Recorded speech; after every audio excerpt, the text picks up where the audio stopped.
I'm a pickleball player, and I know doctor says wait a couple more weeks, but I feel like I could play right now.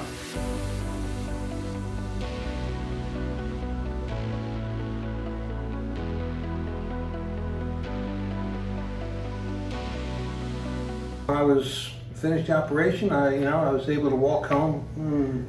Not really using a walker, but a cane. Yeah, the pain went away after the third or fourth day after the operation, and I stopped my tramadol. I was only on ibuprofen and some Tylenol. I'm 2 weeks out of surgery now, and I have full range, full motion. I feel great. I feel like I could run 5 miles.